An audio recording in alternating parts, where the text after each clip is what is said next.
Janvier 2009, signature de l'accord sur l'emploi des salariés handicapés. Construire un accord avec des objectifs précis permettait de mettre en place un cadre dans lequel on allait travailler. On avait déjà lancé tout un dispositif sur le handicap et là, ça appuyait nos démarches. Notamment la nomination officielle d'un référent handicap et d'une commission handicap. Je me suis dit, il faut que je sois dans cette commission. C'était important que la commission puisse s'investir dans des chiffres qu'on lui donnait. Mais on ne s'était jamais posé la question de qu'est-ce qu'on pouvait développer pour peut-être encore améliorer notre taux. Au quotidien, c'est l'embauche de stagiaires, de CDD handicapés, de partenariats. Travailler en partenariat, c'est surtout être capable de répondre à un besoin de compétences. C'est la possibilité aussi d'évolution dans l'entreprise.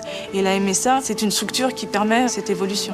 MSA Auvergne, c'est 4 départements. Je suis allée vers la GFIP en disant « J'ai besoin de vous, mais j'aimerais vraiment que vous me facilitiez la vie et que vous me donniez un seul référent. » L'intérêt de cette organisation, c'est justement d'être très opérationnel. Je connais moi précisément tous les profils recherchés par la MSA Auvergne en termes de recrutement. Je veux pas être là juste parce que je suis handicapée, en fait.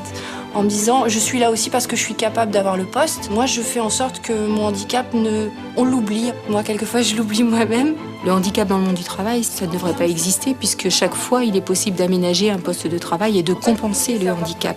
Dès que je suis arrivée, le poste m'attendait directement. On m'avait installé mon bureau, on m'avait installé ma chaise. J'étais attendue.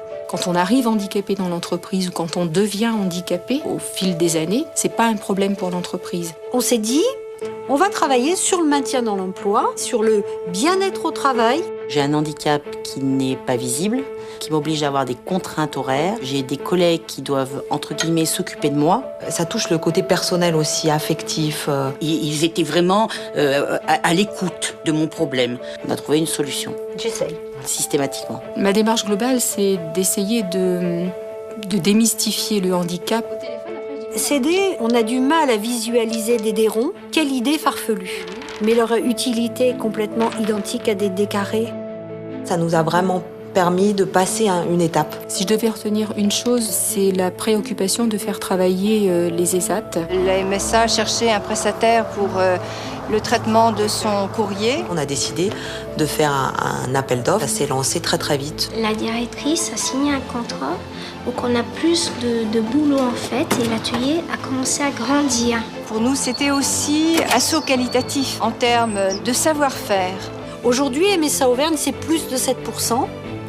Et je ne considère pas que j'ai atteint mon objectif. Le futur, c'est de continuer à travailler dans ce sens-là. C'est important pour moi, oui. Dédramatiser sur le sujet du handicap, moi c'est ça. Ils sont différents, ils font la même chose.